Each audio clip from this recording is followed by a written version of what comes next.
Hi friends, అందరికీ నమస్కారం. Friends, ఇప్పుడే అందిన వార్త. మే 1 నుండి ఇక ఏటీఎం కార్డు వారందరికీ కూడా భారీ షాక్ తగలబోతుంది. ఈ ఛార్జీలన్నీ కూడా పెంచేశారు. వివరాలు వీడియోలో తెలుసుకుందాం. వీడియో పూర్తిగా చూడండి, అప్పుడే కంప్లీట్ ఇన్ఫర్మేషన్ అయితే అర్థమవుతుంది. అలాగే చాలా మంది వీడియోస్ చూస్తున్నారు కానీ సబ్స్క్రైబ్ చేసుకోవడం మర్చిపోతున్నారు ఫ్రెండ్స్. తప్పకుండా సబ్స్క్రైబ్ చేసుకోండి. ఈ ప్రభుత్వం నుంచి వచ్చే లేటెస్ట్ అప్డేట్స్ అన్ని కూడా ఎప్పటికప్పుడు మన ఛానల్ ద్వారా మీకు తెలియజేయడం జరుగుతుంది. అలాగే వీడియోని ఒక లైక్ చేశారంటే మరింత మందికి సమాచారం చేరుతుంది. ఇంక వివరాల్లోకి వెళ్ళిపోదాము. దేశవ్యాప్తంగా కూడా ఏటీఎం లావాదేవీలు ఇకపై భారం కానున్నాయి.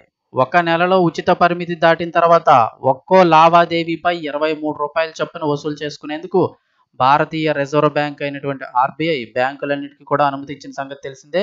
పెరిగిన ఛార్జీలన్నీ కూడా ఇక మే 1 నుంచి అమల్లోకి రానున్నాయి. ఇప్పటికే బ్యాంకులు ఆర్బీఐ మార్గదర్శకాల ఆధారంగా ఉచిత లావాదేవీ పరిమితుల్లో సవరణ, పరిమితికి మించిన లావాదేవీల ఛార్జీలను సర్దుబాటు చేయడం వంటివి, అలాగే ఇతర సర్దుబాట్లపై కూడా దృష్టి సారించాయి. SBI, HDFC Bank, Punjab National Bank, అలాగే కోటక్ బ్యాంకులతో సహా ఇతర బ్యాంకులన్నీ కూడా మే 1 నుంచి పరిమితి దాటిన ఏటీఎం లావాదేవీలపై ఛార్జీల్లో మార్పులు చేస్తున్నట్లు ప్రకటించాయి. ఈ మేరకు వినియోగదారులకు సమాచారం గురించి తెలియజేశాయి. ప్రభుత్వ రంగ దిగ్గజం ఫిబ్రవరిలోనే కొత్త ఛార్జీల వివరాలను అయితే కనుక ప్రకటించడం జరిగింది. సో ఓవరాల్ చూస్తే ఏటీఎం వాడేవారికి భారీ షాక్ తగలబోతోంది. ఇక హెచ్డిఎఫ్సి నుంచి ఇటీవలే మే 1 నుంచి కొత్త ఏటీఎం లావాదేవీ ఛార్జీలు అమలు చేస్తామని అధికారిక వెబ్సైట్లో పేర్కొన్నారు.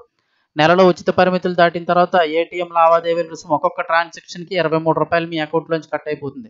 అదనంగా పన్నులు కూడా వసూలు చేయనుంది. అంటే దీనిపై మళ్ళీ పన్నులు వసూలు చేస్తారు. ఇక హెచ్డిఎఫ్సి బ్యాంక్ సొంత ఏటీఎంలలో చేసే లావాదేవీలు, నగదు విత్డ్రాలకు మాత్రమే ఛార్జీలు అమలు చేస్తుంది. Balance enquiry, mini statement, pin number మార్పు వంటి ఆర్థికేతర లావాదేవీలకు ఎటువంటి ఛార్జీలు వసూలు చేయట్లేదు. కానీ ఇతర బ్యాంకులు ఏటీఎంల మటుకు వీటికి ఛార్జీలు వర్తిస్తాయని బ్యాంకు పేర్కొంది. అంటే మీరు హెచ్డిఎఫ్సి అకౌంట్ ఉంటే ఆ బ్యాంకు ఏటీఎంలో అయితే కొన్ని చేసుకోవచ్చు ఈ ఆర్థికేతర లావాదేవీలు, మిగిలిన ఏటీఎంలో చేస్తే ఛార్జీలు పడిపోతాయి. అలాగే పంజాబ్ నేషనల్ బ్యాంక్ సైతం పరిమితిని మించిన లావాదేవీలకు 23 రూపాయలు వసూలు చేయనున్నట్టు స్పష్టం చేసింది. ఇతర బ్యాంకుల ఏటీఎంలలో ఉచిత లావాదేవీలకు కస్టమర్ ఛార్జీలు ఒక్కో లావాదేవీకి కూడా ఆర్థిక లావాదేవీకి 23 రూపాయలు. అంటే డబ్బులు వేయడం అలాంటి తీయడం కానీ చేస్తే 23 రూపాయలు. ఆర్థికేతర లావాదేవీలు అంటే బ్యాలెన్స్ ఎంక్వైరీ, మినీ స్టేట్మెంట్లు అని చేస్తే 11 రూపాయలు కట్ అయిపోతాయి ఒక్కొక్క ట్రాన్సాక్షన్కి.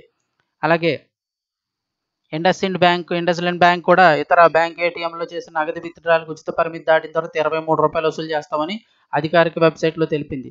సో మే 1 నుంచి కొత్త ఛార్జీలన్నీ కూడా అమలవుతాయి. ఎస్బీఐతో పాటు మిగిలిన అన్ని బ్యాంకుల్లో కూడా మీకు ఇచ్చిన ఉచిత పరిమితులు అయిపోయిన వెంటనే ఒక్కో ట్రాన్సాక్షన్కి 23 రూపాయలు. ఏదైనా బ్యాలెన్స్ చెక్ చేసుకున్న, మామూలుగా మినీ స్టేట్మెంట్ తీసుకున్న ఇలాంటి వాటిలన్నిటి కూడా 11 రూపాయలు చొప్పున కట్ అయిపోతాయి.